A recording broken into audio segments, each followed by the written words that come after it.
Welcome back to HQ, and down goes number 2. Just one day after rising to its highest spot in the AP Top 25 in 5 years, Tennessee lost to Florida on the road. Maybe that number 2 spot has some bad luck or something. I don't know. The Vols are the 10th different number 2 ranked team to lose this season. In the meantime, Kansas got even with Kansas State just 2 weeks ago. The Jayhawks, if you remember, lost in OT to the Wildcats. Now with back-to-back wins over Kentucky and Kansas State, KU seems to be back on track as the reigning national champs build toward another postseason run. Our guy, Jerry Palm, he's a busy guy at this time of the year, and he is putting out his latest bracketology. These are his latest 1 seeds. He's got Kansas, Arizona, Bama, and Purdue. And we have the man himself, Jerry Palm, and Matt Norlander checking in with us here on HQ to talk a little college hoops. So, Jerry, Kansas getting even with Kansas State, and they are back to the 1 seed in your latest bracketology, Jerry. Yeah, Kansas has got a very impressive resume still. 9 Quadrant 1 wins and 4 losses, all Quadrant 1 as well. TCU, the only loss that's really kind of an eyesore just because of the margin, not the quality of the opponent. So, yeah, Kansas has really earned its spot to be on that line. And, of course, Purdue, the overall number 1, also has 9 Quadrant 1 wins. Nobody else has more than 7. So Purdue right now has put themselves in a position where they can sustain a loss and would still be the overall number 1. Alabama still 2 overall, with Kansas right on their heels and Arizona's 4. And then Tennessee, took that loss.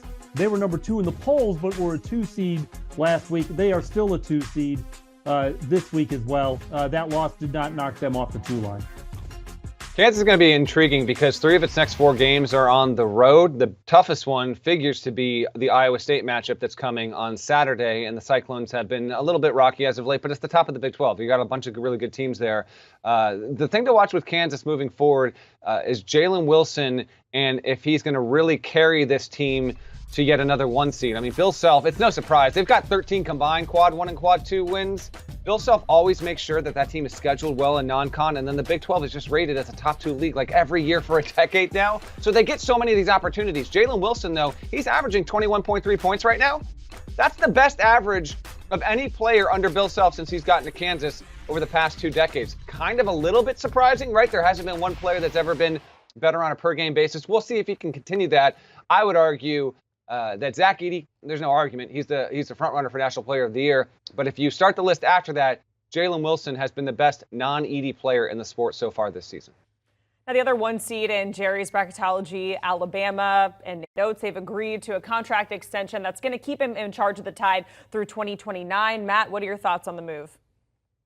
I'm not surprised by the move. I maybe a little surprised at the timing, although Alabama's been so good and Greg Byrne, the AD, wanted to get this done in season. I've actually talked a couple of times over the past couple of years, kind of informally, with Nate Oates about that job, and he's been courted heavily. The subplot to all of this, frankly, if you really get in the weeds of the business, is Texas is trying to determine if it will eventually promote Rodney Terry from the interim post, which he may well get. That's on the table.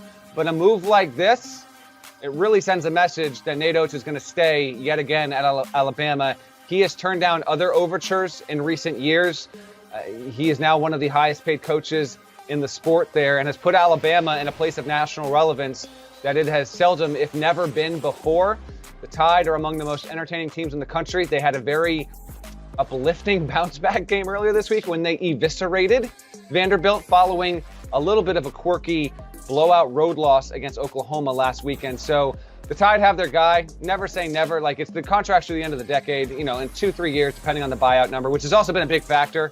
He could become on the market again, but he's set there, and Crimson Tide fans are thrilled because right now they have the best combination of football and men's basketball coach they've ever had at the same time in the history of that university. And keeping it in the SEC, number 2 Tennessee looking to bounce back after that loss to UF. Jerry, you got them as a 2 seed, and I know we talk a lot about not overreacting when these highly ranked teams lose. How much do you trust the Vols with the tournament right around the corner after a loss like that? Well, actually, I'm not sure how much I trust them anyway, even if they had won that game. But I look at Tennessee's tournament resume, and it's a little thin. Now, they beat Kansas on a neutral court, and they beat Texas at home. So those are 2 great wins. But we were talking about all of these quad one wins that everybody has. Tennessee only has 4. And you have to go all the way through quad 2 before you get to 7 wins for Tennessee. So their schedule is pretty light. And I don't think Auburn is really going to help that much. I mean, they're basically on the edge of quad 1 right now for a home game. But if Auburn loses to Tennessee, they'll probably drop down to quad 2. Tennessee needs to get some games going here with Alabama and Kentucky here pretty soon to try and put some meat on that resume. Maybe Kentucky's not as much meat as it used to be either, but it's just the SEC doesn't have the depth of high-quality teams to allow Tennessee to build a really strong resume to compete for the top line. Yeah, I'll let Palm speak to Tennessee's resume right now. I'm going to speak to Tennessee, the team, although he echoed this as well. I am now out on considering Tennessee to go to the Final Four. Tennessee will get more good wins. It should probably wind up with a fairly respectable seed. It's the best defense in the country, comfortably. But there are just too many spurts with this team on offense where they don't produce points. I love Zakai Ziegler's game. When he comes back next season, I might well have him as a preseason All-American because I think he can grow into a really, really tremendous player, even better than what he is now as a sophomore. But like Santiago Vescovi, he's good. But they have pieces. But man, the droughts are concerning. So a little buyer beware on Tennessee. I think big picture overall, quality team, and they're really hard to score on, and they're probably a nightmare to prepare to face on that end of the floor. But I just cannot trust this group in the big picture once we get to the tournament. No matter the seed next to its name, no matter the number that's there, I will fade them when it gets to March here. I need them to prove me wrong, and if they prove me wrong, all the more. All right, Tennessee and Auburn, that's just one of the several ranked-on-ranked college basketball games that are happening this weekend. You got top-ranked Purdue in action, number 8 Kansas versus 13 Ohio State.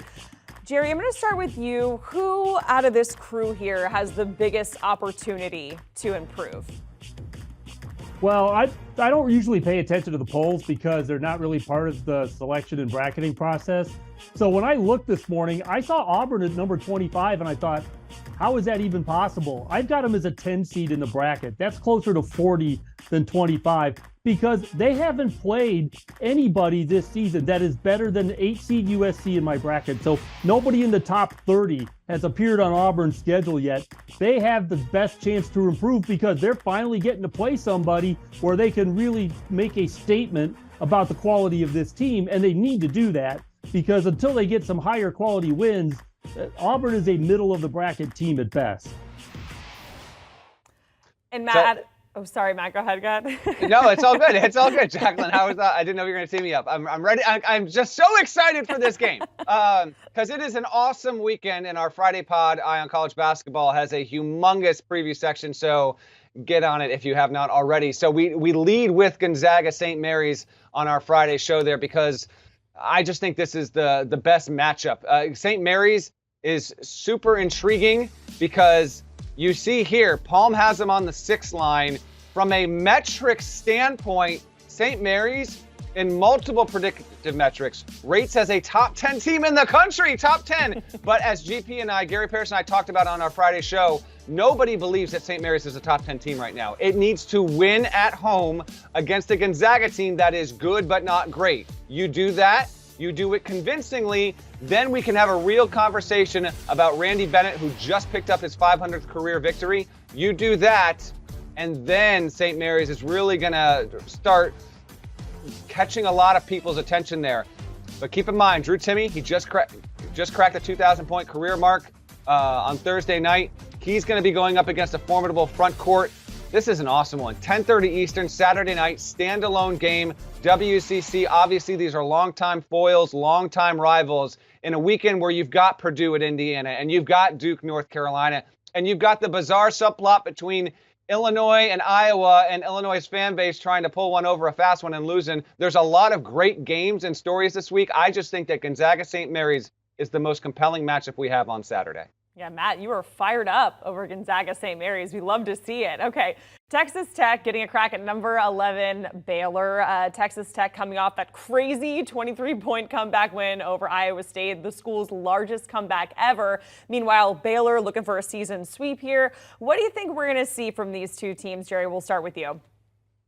Well, Texas Tech is desperate. I mean, if they want to make a case for the NCAA tournament, they have to get hot and stay hot.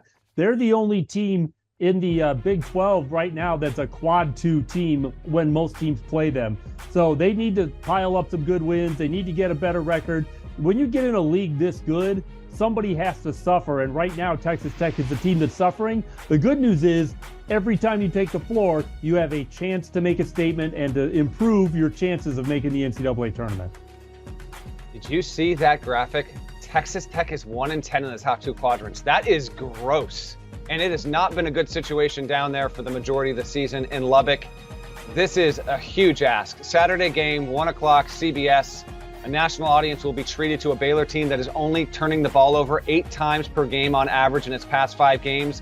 Talked with Scott Drew recently. He told me they've really started to figure it out because their 3-guard attack of LJ Cryer, Adam Flagler, say that 3 times fast, and Keontae George, once one of them gets going, the other 2 guys love feeding the hot hand. There's not a lot of, I got to get my touches, I got to get mine. So because Baylor's backcourt is really coming together and might be growing into that top 3 unit we thought it would be, I expect Baylor to show its better end here. If Tech keeps it close, frankly, I would be shocked just because of the way it's played. And yes, it had the 23-point school record-setting come from behind win over Iowa State. I get that, but Baylor's a much better team. And at this point, Baylor's trying to get the win to just stay in shouting distance at the top of the Big 12 ledger because right now it's 2 games behind Texas overall. All right, Jerry Palm and Matt Norlander joining us here on CBS Sports HQ talking college hoops. We appreciate it, guys. You can check out Jerry Palm's latest Bracketology on CBSSports.com. And also, Matt and Gary Parrish, you can check them out on the Eye on College Basketball podcast. You can download and listen wherever you get your podcasts, and you can scan the QR code. Do you want a sports network that delivers everything that matters about the game? The highlights, the picks, the instant analysis, no yelling, no fake debates, no politics.